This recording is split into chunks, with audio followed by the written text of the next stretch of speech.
Hello. Hello, everybody at home. Hi.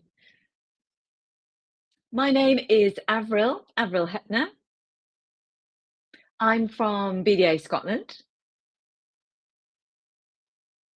And tonight on BSL Blethers, we are going to be discussing Deaf Camping and Caravanning Club UK. That's the Deaf Camping and Caravanning Club UK, or DCCC UK for short. Three C's in the middle there, it's a bit strange. So tonight, we chose this topic because, of course, as we all know, summer is coming. It's spring. We're looking ahead to those long summer days, and hopefully the weather is improving. It is here where I am. So we thought that was a perfect time to discuss this topic. As April comes to an end, everyone's beginning to plan their summer holidays. So we thought it would be nice to ask our guest to join us tonight to talk about this and give us an opportunity to ask questions about camping and caravanning across the UK. There is this amazing club of deaf people who enjoy camping and caravanning. So perhaps you at home, if you've ever been thinking about camping or caravanning, if that's a new experience for you or something you've been thinking about for a while, our next guest is for you. So I'm really delighted to introduce Linda Day. Welcome, Linda. Hello, how are you? Hi, hello. Thank you so much for joining us tonight, Linda. And first of all, well, let's ask you to introduce yourself, if you would, please. Well, you've already given my name. I'm Linda. This is my sign name. I was born in London. I was born into a deaf family. And when I got married, I moved to Bristol. A few years later, I thought I'd be going back to London, but I didn't. I moved to Bristol. My family moved over to Bristol with me. And, we've been in Bristol for a long time now, ever since. So your whole extended family moved over and followed you over to Bristol. Fantastic. Okay, so tonight I'd like to talk to you about the Deaf Camping and Caravanning Club UK. But before we get on to that, maybe we can ask a little bit more about you personally, a bit of your background. So did you grow up enjoying camping holidays with your family, or how did you get into it? Well, I'm laughing that you asked me that because we didn't go camping or caravanning at all when I was little. We used to have sometimes a little tent in the back garden with my brother. We'd peg up a little tent and, have the excitement and the joy of kind of sleeping out in the tent and, seeing what would hop onto the tent while we were asleep in the garden. But, you know, no, my parents didn't like spiders and bugs and all that kind of thing. So no camping for us. Sometimes a static caravan, but mostly hotels. So I grew up not really knowing about camping and caravanning. Of course, when I was 16, 17, 18, left school, hotels were far too expensive. So that's when I started getting interested in camping, going camping sometimes with my friends. But it wasn't until I got married to my husband, who is a keen camper and caravanner, that he introduced me to the idea of these really very big tents with guy ropes and all of that sort of thing. And my journey went on from there. So you were kind of a late starter, really, not something you were born into. Interesting. Um, so once you'd started on this journey, did you have your own tent or your own caravan or motorhome even? Where did you start? Well, I have to roll things back a little bit, because, to begin with, we had very small children. Again, hotels are far too expensive, abroad was far too expensive.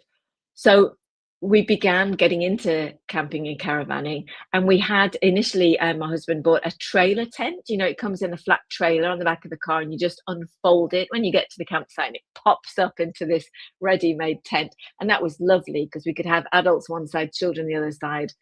After a few years, we changed that and we started towing a caravan, just a little one. It was beautiful, but I was always really nervous driving. I mean, I was determined I was going to do it so that we could take turns, um, you know, but I remember the BDA in Brighton, the centenary, we booked to go to that, and we were staying for a week. My friend had 2 children, they were with us. My husband, their husband, were working and were gonna join us on the Friday.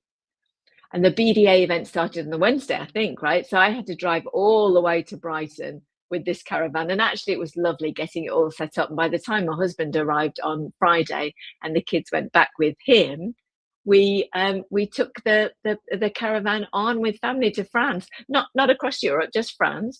But that was very exciting. Um, well, as the children got bigger, we didn't do it. We paused for years, actually, and about 3 or 4 years ago, we got back into it. We started, getting back into the club, and people would say to us, "Where have you been?" So really lovely. We did the NC 500 in a friend's camper van all the way round. I loved that. Oh, if you don't know the NC 500, that's a route in Scotland, very famous route, really great. Um, and I expected, we'd just go camp 1, 2 nights and then go to a hotel. But actually, we camped for the whole 2 weeks and I absolutely loved it. And after that, I came back and bought myself a camper van, just a little one, but it's lovely. So that was about 2 years ago. Yeah, about 2 years ago, I'd say. Yeah. So was it difficult to choose a camper van or? Well, of course, I was coming back into it. So everything had changed a little bit. And I was thinking, do I want a trailer and a tow bar and all of that kind of thing? Or do I just want it all in one with a camper van? And I was really lucky, actually. It was a Black Friday deal. It was really reduced. Um, and it was just there at the right time. So I bought it without seeing it, actually, sight unseen. I was just working from photos, and I don't know why, but there were lots of people trying to bid on it. And I thought, right, I'm going to grab it. I'm going to grab it.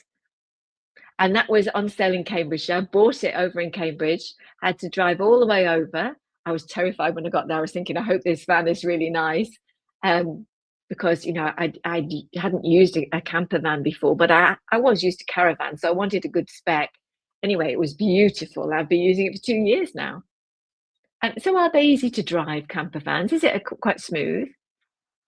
They're easy. I think it's like a car, but you just have to remember that you're a little higher up and a little wider, you know? So when you're driving along, you need a bit more space, but it's not like a motorhome. It's not one of those huge things. So it drives just like a slightly larger car, I suppose, like a van. And when you get there, that's it. Everything you've got is already there in your camper van, and you've arrived, and that's it. Okay, so maybe we should have a look at some photos of your camper van, if we may.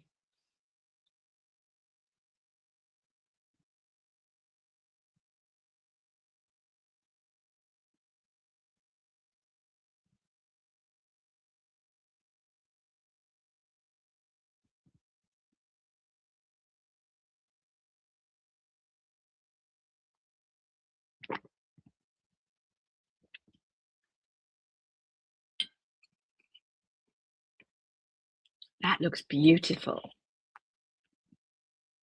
Wow, that's an amazing camper van. So can you talk us through what's inside it? What's it like to be in? Do you know? I mean, is it like a racer? Is it like Formula One, or well, as you can see from the photos, it's pretty new, you know. So yeah, it doesn't look like that now. It's covered in mud, and it's been used. But it's a full berth van. It opens when you go in, so 2 people can sleep on the top layer, so there's a bed on the top. So when you arrive, you just flip the top up. 2 people can sleep in there, and 2 people can sleep on the lower level. So it's not massive, it's quite compact, but I think it's really suitable for 2 people. But sometimes I can take the grandchildren, and the kids love sleeping up on the top, that they think it's hilarious to hang out in the top bunk. Um, But also, if you are parked flat, then you can fold out your bed, you can fold that back into, a seat, So there's lots of kind of different configurations, I suppose, that you can have within the van. Um, I take lots of small, compact things. I've got a compact kettle. Everything is kind of like, a petite version of itself. Um, some vans have toilets. I don't have one. At the moment, I'd rather go to the toilet on the campsite, even at night. But maybe as I get older, that will change. Some vans have a tiny little cupboard with a little toilet in.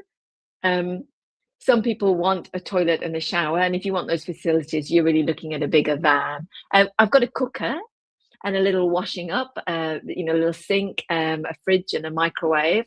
I'd like an oven, but I haven't got one. So at the moment, you plan your meals, and we always have meals out as well, and it's fun to cook in a different way. Yeah, I guess it's fun to use things differently and work out how to do that. And do you find it easy to pack when you're going off an adventure? Yeah, easy, but at first you kind of start thinking, oh, do I need to buy? And you buy a whole load of things, but then eventually you kind of whittle it down to a checklist. And over time, you can take things out, and that checklist will just stay with you. Some things stay in the van. So you're only putting in, your food, your clothes, a few extra things. There's an awful lot of stuff that can just stay in the van permanently. Thanks for that. Okay.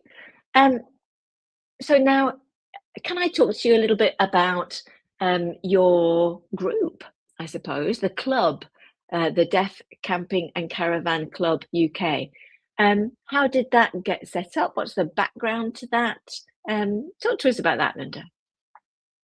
Sure. So DCCC UK was set up actually in 1974, a long time ago. Oh, yeah, yeah, yeah. We had our 50-year anniversary 2 years ago. Lovely celebration. We camped near Oxford, and it was a really well attended camp. Um, it was beautiful. The weather was fabulous. It was gorgeous September, um, and it was fabulous. Some old faces came along. It was just really lovely, really lovely. Great chats and great. It was really enjoyable. Um, we have a regional structure at DCC UK. So I can talk you through that. We have Northern DCCN, Deaf Camping and Caravan Club North. That's been running for 25 years. So next week they're having their celebration. So we're going to go over there. They're planning, not far from York, and I'm really looking forward to that. That'll be a big gathering. I think they're planning lots of different things for their silver anniversary. So we've got DCCC UK, but within that we have regions. And it's just easier than booking for everywhere across the UK. So each region has a chair, has a vice chair, a sort of rally coordinator, secretary, and treasurer. And I'm the secretary in mine. But we also have a regional structure, and in each region, they're responsible for booking and coordinating in their region. So DCCCN North started 25 years ago. So they have a central deaf camp for their area.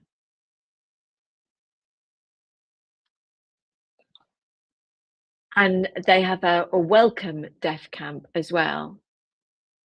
So some regions have a welcome thing, so the London one has a kind of a radius around London that they recruit from, and they have a welcome camp. There's Southeast as well. I think that's part of that London region. They're celebrating 40 years in June. So they're having a camp out in Norfolk. Yeah, in Norfolk. So that Norfolk is, well, London, Essex, and if you go north a bit, you get to Norfolk. So they're going to be celebrating, having a whole week of camp out to celebrate their 40 years. The Southwest. I didn't know there were all these regions. Oh, yeah, in the Southwest. I mean, we've got a website, DCC UK, and you can find out all of these things. And there's a Facebook page as well. And often old members, hang out in the Facebook page, but they often come to these anniversary rallies as well. So there's a scramble, a bit of a scrabble to book those.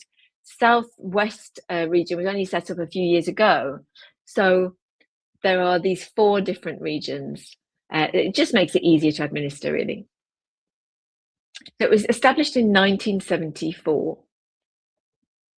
So that's 52 years now, isn't it? If my maths is right. So it has been going for a long time, hasn't it? That's quite exciting. So I hope members watching and anyone watching us tonight will have a look at your website, have a look at your Facebook page, and hopefully you'll get some new members joining after our discussion. So you have 4 committees across each of those regions, and sorry, you had said you had 4 committee members, and how many normal members do you have? Well, it's tricky to say because, you'll have 1 member per sort of motorhome or whatever, but that might be a representative of a family. So we've got about 60 memberships, but because some of those represent families, our actual membership is about 100, 120, something like that. And what about age groups? Well, before my time in DCCC, there was a lot of adults with children. Now it seems to be more towards the older end of the age range, and there are fewer families. But there is a deaf parents and children camp out. Um, I would like to see more of them becoming involved in Deaf CCC UK. Um, we had our first rally at Winchester down south, and we got a couple of new families coming along, and that was really great. So it's really nice to get them to join in and to encourage more young families to come and join us. So do you go throughout the year? What do you have an open season? Well, there's nothing to stop you camping throughout the year, but usually, well, I don't really see many people being open for bookings in January and February. We do go from December to January, but January and February tends to be a sort of closed period, and it starts again in March. And we had our first rally in March in Telford. Yeah. Um, so we tend to have a camp out every month, and it will run all the way through until December. So there'll be something happening every month somewhere. Again, if you have a look at the website, you can scroll down, you can see all the meetings and the campouts, and which ones are booked, which ones have places left. All of that information is available on the website. So March and April to December.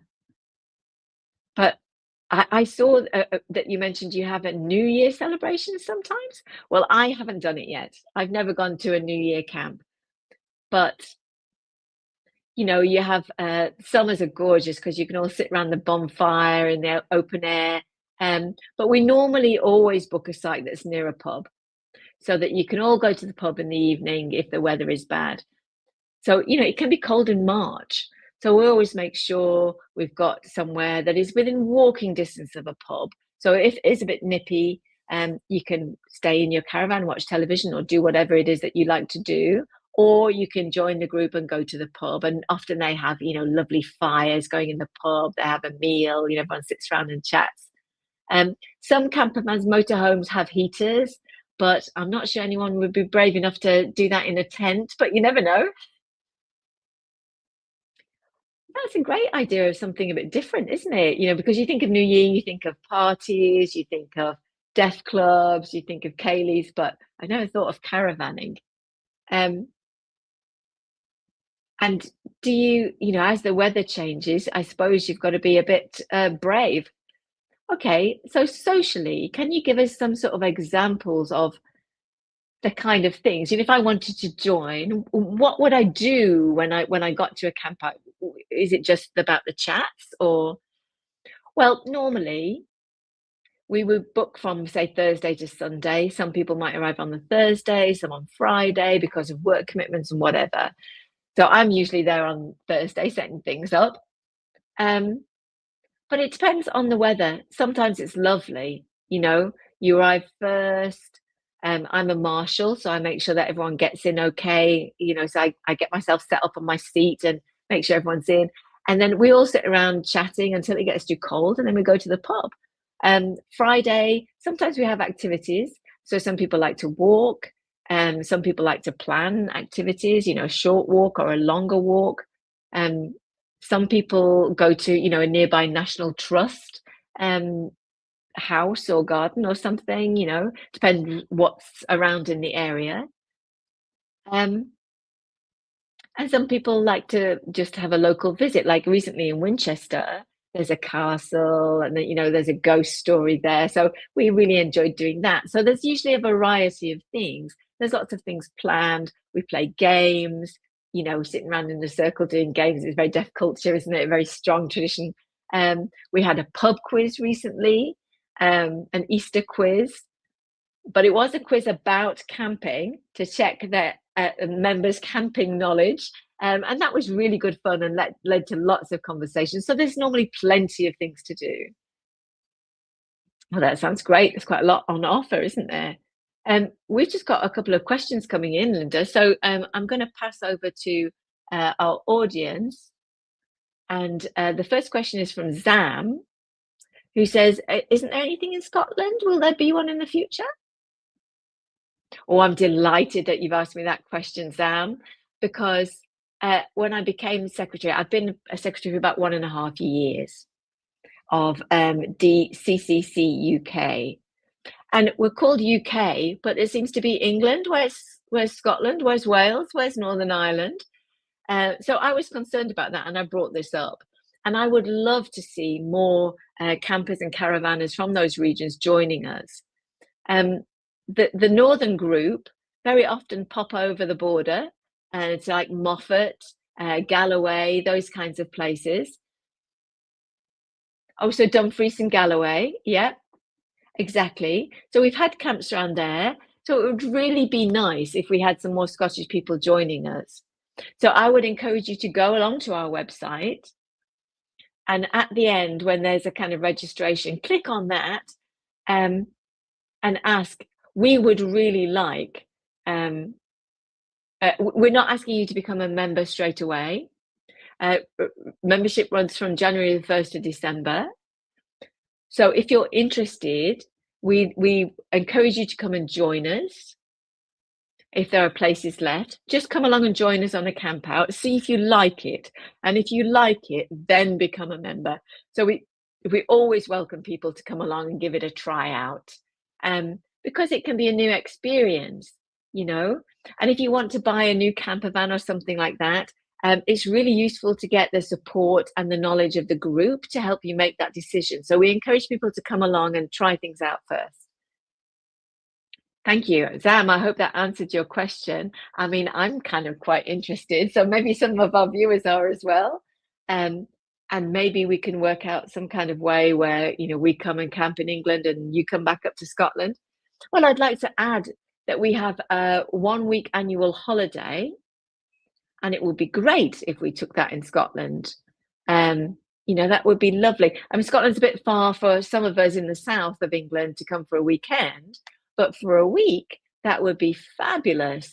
And it would be great to have people maybe coming over from Northern Ireland, if that's accessible to come over on the ferry, and people joining us for a weekend or part of that week to come and try it out. That would be great. So you haven't decided where your holiday is this week? No.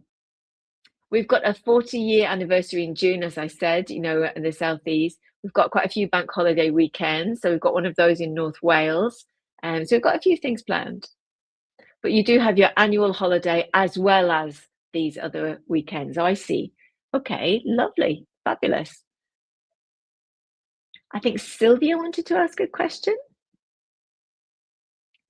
Does it welcome those who want to visit so that they can join WDC via DCCC UK? Are you affiliated? Okay, so Sylvia's talking about there's a WDC, Welcome Deaf Camp, I think. I think that's what Sylvia's asking about, the Welcome Deaf Camp.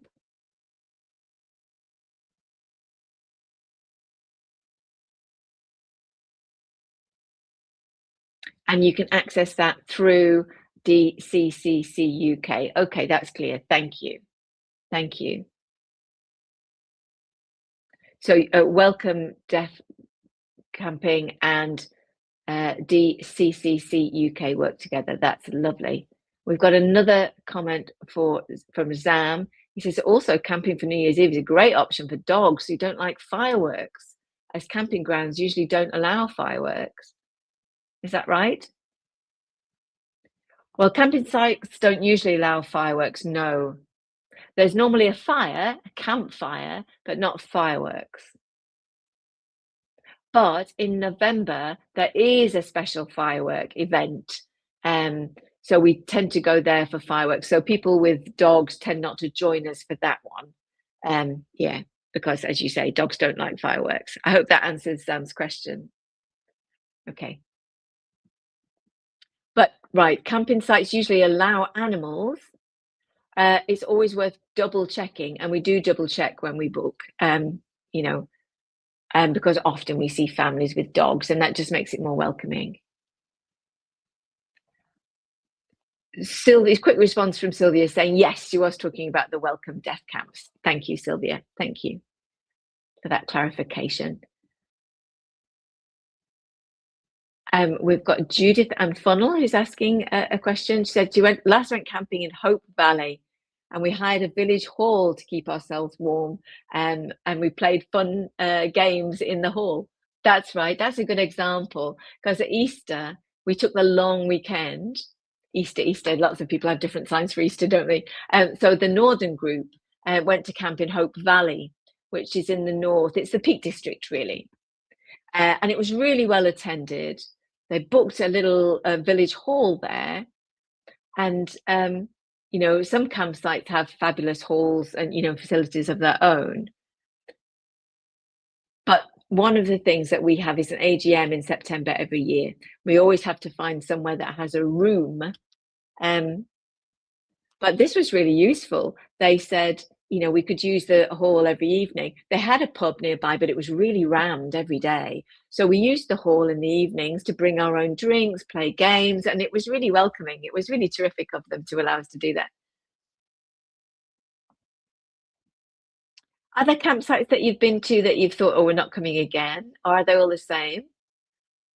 No, I think the UK everywhere has really lovely campsites. I think I've enjoyed everywhere. We went to Llangollen in Wales, Llangollen. I'm trying to spell it. The Welsh spelling is really difficult, isn't it? But it's Llangollen in Wales. And that was just stunning. I mean, it was really lovely to go for walks in the local environment. The campsite was beautiful. It's really, the weather can be good, the weather can be bad. We're in the UK, you just have to have a sense of humor about it. I mean, we went once and, there was so much mud, we couldn't even move the caravans on. We had to get a tractor to come and throw but you just have to have fun with it. We cheered every time we got a caravan out, So it's kind of stressful, but it's also kind of fun. Grass is best at best. I like it best, but some places are hard standing and that can be easier in terms of having level ground. Some places are not quite so level, so cooking is interesting. But we try and have a look at the site first before we book it. We try, as I mentioned, to make sure it's within walking distance of a pub. And we also try and make sure it's near a bus stop, because if people are bringing larger motorhomes, they can't then get off the campsite to go on little day trips. So people who have come with towing caravans often give people lifts in their cars, or we arrange trips on the local buses. Judith Funnel has another question.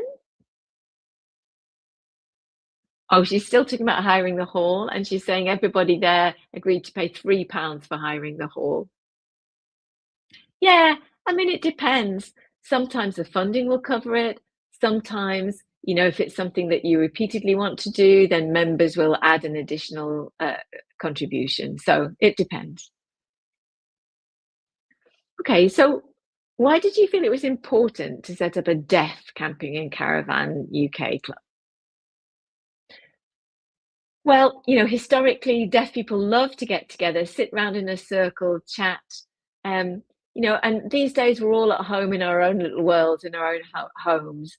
So we decided we'd get together this way, and we love it. And so it's just continued. There's something very peaceful about, no matter the weather, you can just wrap up warm. And there's something very peaceful about being out in the fresh air and just sitting around chatting.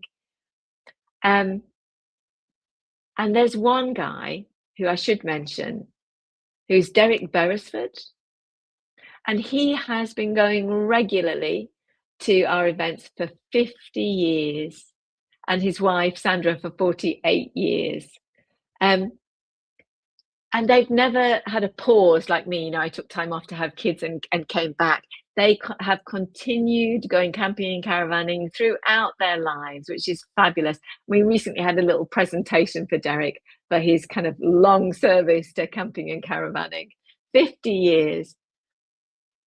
So that's Derek Beresford from the Midlands and his wife, Sandra, who are, heart and soul of the camping and caravanning community. Do they have a caravan then? Or I think now they've got a caravan at the moment, I think. Wow, well done. We applaud you, Derek and Sandra, for your commitment. So again, if you want to see more about this and who's involved, go to our website. You'll see, if you scroll down, you'll see some pictures of Derek and being presented with his 50-year award from the rest of us. Okay, lovely.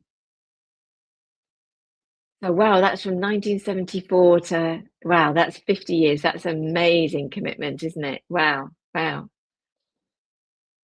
Um, so are there other members who are kind of long-standing members as well? There are. So maybe you're going to be giving these presentations for some time to come. I think so. I think so. We've got a lot of committed members. Oh, we've got another question in from Pauline Chesworth, who says, we usually book sites with good bus access. That means a lot of motorhomes can use buses to travel to towns or places. Exactly so, Pauline. Pauline is she's the chair of DCCC UK. So as I said, we try to make sure we're near a bus stop so that people can, just be free and travel wherever they like. And Pauline again says, when we celebrate 25th or 40th anniversaries, we book a meal in the evening. Also, very often we book in advance for Sunday roasts at the local pub. Absolutely, Pauline's right. We organise a special meal for those anniversaries. And we invite maybe ex-members to come along and say hello and come back and join us for those special anniversaries. So you've talked about camping and caravanning, bringing deaf people together. What other kind of social things do you find it's really helpful for people who are often at home by themselves to have that sense of community? I think especially nowadays, our lives have changed so much, haven't they? We used to have deaf clubs where we would all get together very regularly and share our information and our experiences. But I think we're all more atomized now, aren't we? We all live on our own. We don't necessarily share our weekends with other deaf people. So it's such a treat to get together, chat with other sign language users, be amongst other deaf people, and just kind of, it's so relaxing. You can really switch off. You're surrounded by, the fresh air in the morning, the countryside smells, the sun, the sky, the green grass, and it's just a fabulous feeling. Oh, that's great. And that sense of community that you mentioned, I think is really important in helping you to switch off. And I suppose nobody's really talking about work, are they? What are you talking about? What's the normal subject of conversation? Oh, honestly, it can be anything. Sometimes it's jokes, sometimes it's storytelling, it's just whatever comes up, we just flow with the conversation, and it's very much in the moment, and I think that's where a lot of humor comes from. We don't talk about serious things, we don't talk about news events or work or anything like that, it's very different. So when you're talking about storytelling, are you talking about, your old school days or honestly, we talk about deaf clubs, we talk about schools, we talk about kids, we talk about memories from the past, we talk about, old camping and caravanning things that have happened, misadventures and mishaps, um, often related to camping and caravanning. Um, if we've gone somewhere and we've revisited that place, we can be talking about what it was like before, all kinds of things.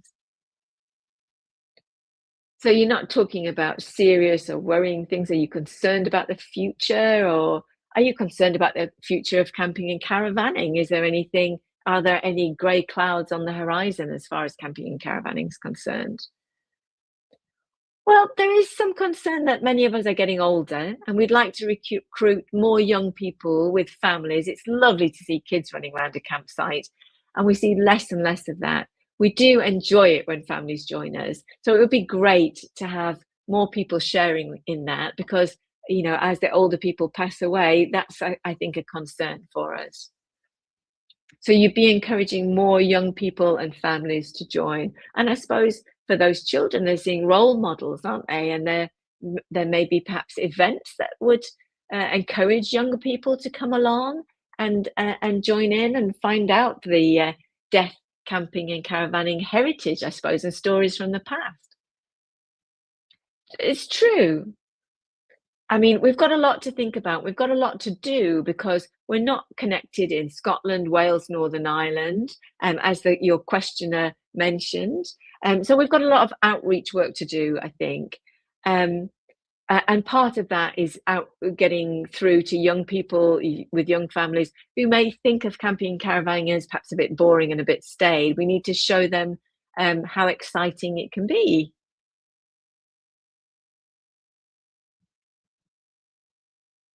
I'm sure you talk about your caravans and your vans and what's good and what's not good, right? And you compare and contrast. Oh, definitely. Definitely, sure. What I love is the variety of homes and vans and things that you see. And so people will say, "Come and have a look at ours. Come and have a look in ours." And you have a look at other people's and you think, "Oh, yeah, that wouldn't work for me," or "Oh, this is lovely," or "That one it's good, but I'd like to change this about it," and also if you have a problem, something that needs fixing, there's always someone on site who'll go, "Oh, I can sort that for you," because they've had a similar caravan before, or they can give you advice on what to do, or if you've got any issues. We support each other with kind of small mends and all of that kind of thing. It's great. It's a real community. We do share. Yeah, and I suppose this is why in the hearing world you see lots of camping and caravanning clubs as well, right?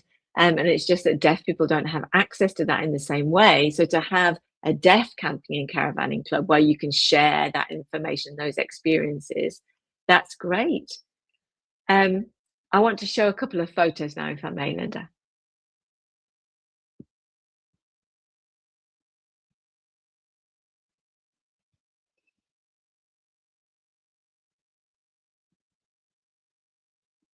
Oh, so those camper vans behind you, are they're deaf people in those camper vans? Yeah. Normally, we have an area when we book. So, they ask how many units we might be, and they might offer us 15 units or something like that, and then we'll book those. So maybe there's one or two left, and we could, more people want to come along. We can ask if we can have more. Um, but honestly, when we book 15, we can fill up very, very quickly. So a lot of campsites will offer us extra spaces. And do you have is it the same across the UK? Um, well, we usually have about 12. Some sites can offer us up to 20, but it depends on the size of the campsite itself. And are most people in motorhomes or camper vans or tents? There's a lot of motorhomes, a lot of trailers, camper vans. That seems to be growing. Not so many tents. There used to be a lot more, um, but now I think really there's more motorized. You'll have seen lately tent boxes, which are, when you see those square boxes on top of car roofs, those are tent boxes. You arrive at the campsite, you just flip it open, and then there's a ladder, and then you're up and into your tent. That's it. So it's a tent, but it's on top of your car. And that's lovely. You don't get wet. You do have to climb up, but these are a really new thing. We see a lot more of those these days. And could you tell us the difference? We've got those tent boxes, right? But then we've also got caravans, which is pretty clear. But what's the difference between a camper van and a mobile home or a motor home? What's the difference? Well, a camper van is usually a van, like a Volkswagen, for example, transporter, something like that, that's been converted inside. Um, so it's been changed into a camper van. A motorhome is something that is created all in one go as a motorhome.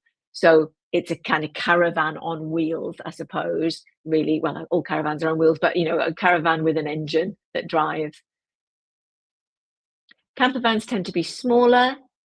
Motorhomes tend to be in the bigger range, and caravans can go from two berths up to really quite large caravans. Okay, that's great. Thanks, Linda. And Pauline has a question, a comment. Pauline Chesworth said, most men at sites love talking about the differences between caravans, motorhomes, and campers. It's true. It is true. Yeah, yeah, yeah. So are they all kind of talking about my caravan, this camper van? Yeah, it's true. Most of the men are really keen on talking about, what's your gas connection? How does that switch off? How have you got your lighting fixed up? Let's have a look at your engine. That's not so much something I get involved in. I tend to think of it as a man thing. I know women do that as well, but mostly women talk about what have you got? What cooker have you got? I've got this kettle, so there's always more things to think about and more ideas to share, I think. That is nice to have that kind of exchange, isn't it? That's great.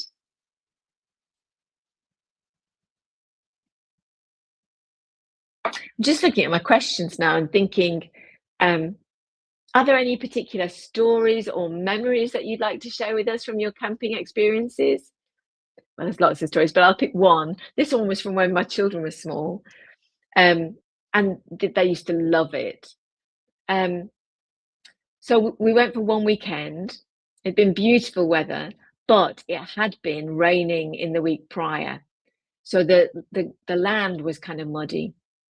There were loads of children and on this particular camp, and they were running around, running around and running around. When my daughters came home, they were absolutely caked in mud. And this was just on the Friday night. So I had to stick all their clothes in a plastic bin liner. And luckily I'd bought loads of spare clothes. So on Saturday I got them dressed up, off they went to play, and they came back again covered in mud. I mean, they had enjoyed themselves, but they did it again. And Saturday afternoon, and I was like, oh, please, can you stop getting messy? They came back again Saturday night. Sunday, the same thing, absolutely caked. So I went home with this massive bag of clothes, but they had no clothes to go home in. So they had to go home in the back of the car in their vests and pants, wrapped in blankets, looking miserable, teeth chattering in the back of the car. And I was like, well, that's what you get for ignoring what mom says.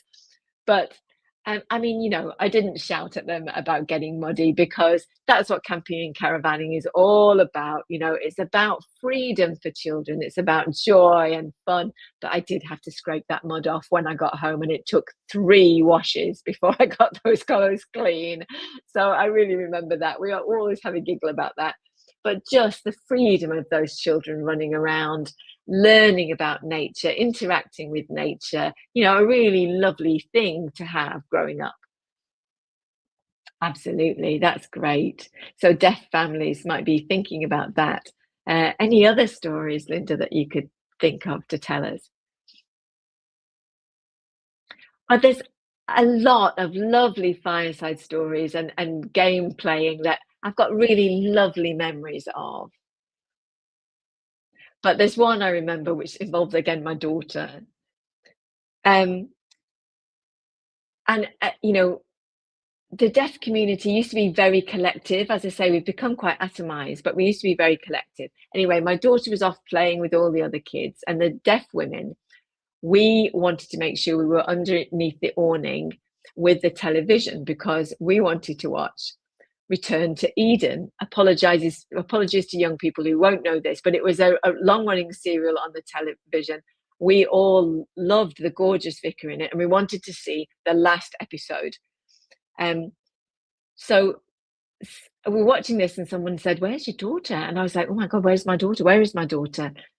And honestly, I couldn't find her. It was starting to get dark, and two old ladies came and said, "Come over here, come over this way." And my daughter was sitting there, and she's got lost because she'd been playing with all the kids, and they were playing hide and seek. And of course, they shouted, "Over there, over there!" She was deaf. She was looking the other way, didn't know. Turned around, all the kids had gone. So it was lovely. So we, got her showered, got her home, and it was really nice. All of the other deaf women had kept a seat for me, got their husbands to go and look after the kids. I had my daughter with me because she needed a bit of comfort, wrapped up in a blanket. And I just felt so supported by all of the other women there, all of the other men there, all of the old women on the campsite who kind of were really helpful. You know, in big cities these days, people can just walk past each other without looking. But sometimes when something happens, people really kind of come out of themselves, don't they? And everyone comes together. And I really felt a sense of community at that moment when we were all looking for my daughter. It was really amazing. I felt very supported. So we're talking about TV and things like that. Do you have a television in your van? What do you do about those kinds of things? Is it all digital? I like to watch good films, but when I'm camping and caravanning, I don't take anything like that with me. I don't have a television, I don't have anything like that. I will bring my iPad and I will download a few films for bad weather or in case of, a insomnia and a sleepless night and I want to watch something. But mostly when I'm camping and caravanning, I want to spend the time going out and chatting with people around the fire, doing fun activities or sleeping soundly. Some people, though, have televisions in their vans and they don't want to go to the pub. They want to stay in their van and watch TV, and that's personal choice, of course. We've got another comment from Sylvia talking about whiskey. Sylvia says, you often discuss which is the best whiskey as well, which whiskey you prefer. Is that right? Well, whiskey is not a topic for me, I'm afraid. But we talk about drink, we talk about tea, coffee, we talk about, all kinds of things, anything that comes up. It's lovely.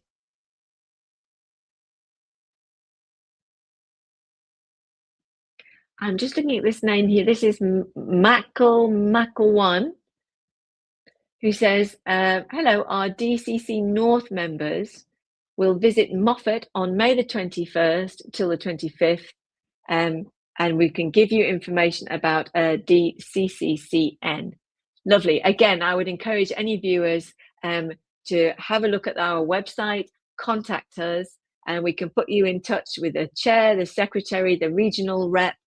We can signpost you to the right people and get you sorted that way. Pauline Chesworth says, we've got a video clip of about 40 years ago at a caravan site during a summer holiday. And that was shown at the 50th anniversary, which was amazing. Yeah, you're right. That kind of heritage is important. DCCC UK has a video clip. We're trying to upload all of these materials onto our new website. We don't have everything uploaded yet. It might be available to see on Facebook, so you could find it there. Okay, so you've mentioned Facebook, you've mentioned the website, and maybe we could show those links now for our viewers to take a note of.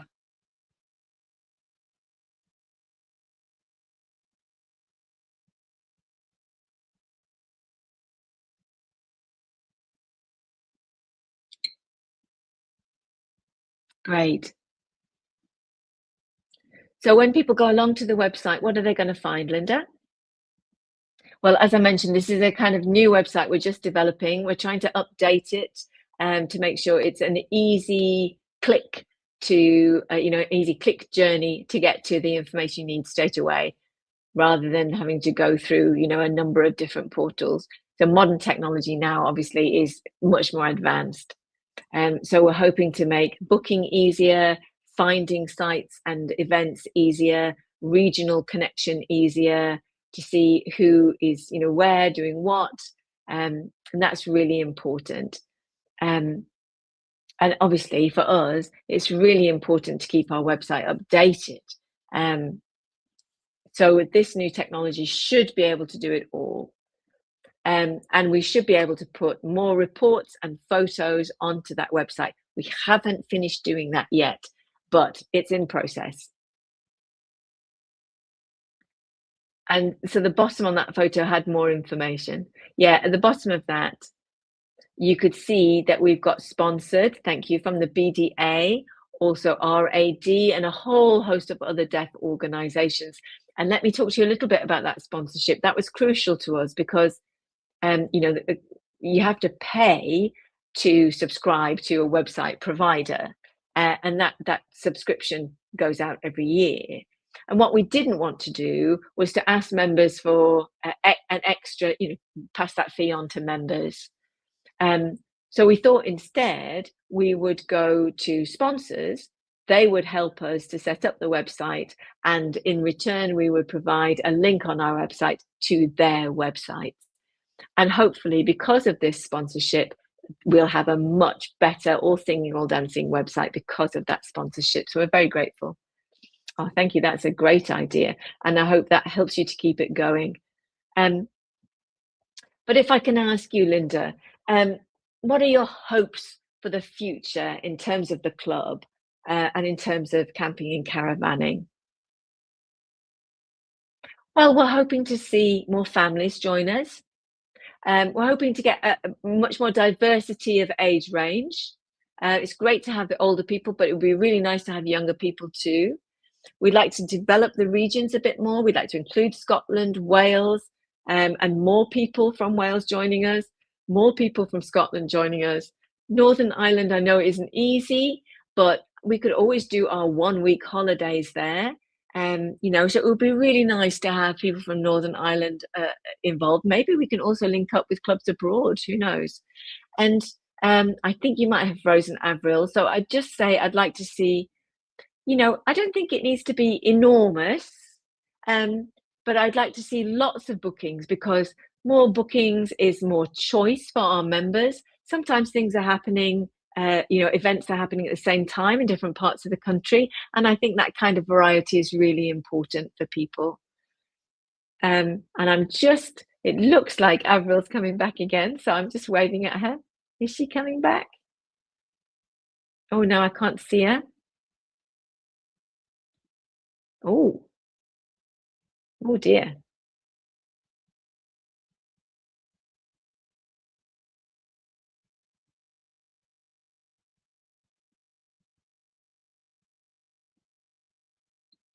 I'm just checking my screen here, but I don't think I can see Avril.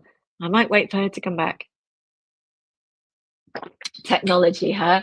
That's life. I think it always happens, doesn't it? Let me see if there's anything else that I wanted to say. I had some things that I wanted to say. Let me just check what I've got on my notes.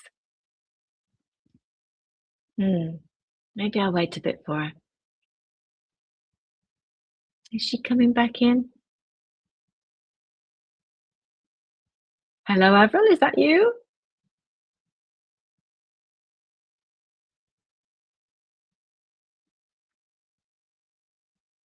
Should I carry on signing? Can I carry on talking? Yeah, sure. Are you coming back, Avril?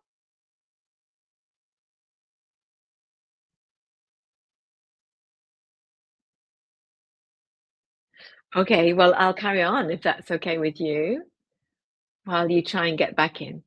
Okay, so Avril's asking me to carry on. So if you wanted to buy a camper van or a caravan or something like that, it is worth talking to us for our advice first. because it's really about your personal needs and also about your budget. So it's really worth looking around. It's really worth getting a lot of advice. I mean, I bought a camper van to suit my needs. I haven't got a toilet in mind because, I don't mind going to the toilet on the campsite, but maybe in a few years' time, when I'm a bit older, that will be a thing that I want. Some people want toilets and showers in theirs because that means that they can camp somewhere where there aren't any facilities or somewhere where the facilities aren't very good. I have to say that's rare. Most campsites and facilities are great. But for some people, having a shower is important. So you have to think about what it is that you need, and then go out and source lots of information. Look around a lot. That would be my advice to you if you're looking to buy a caravan or a camper van. And I think Avril might be coming back in. I've got Avril on the phone here, and she's asking me what's important. Do I have a checklist in terms of things to buy? What do you need? There are some things you don't need, and there are some things you do. So it's really useful to have a list. In winter, I put some things away, and then in the summer, when it comes back into season again, I think, what did I have on my list? So having that checklist there, ready to just get out and go, ah, yes, I remember all those things I found useful last year. So I'll put those all in the van. And then it's just a question of food, clothes, blankets, that's it. But a lot of the other stuff can just stay in the van for the whole of the season.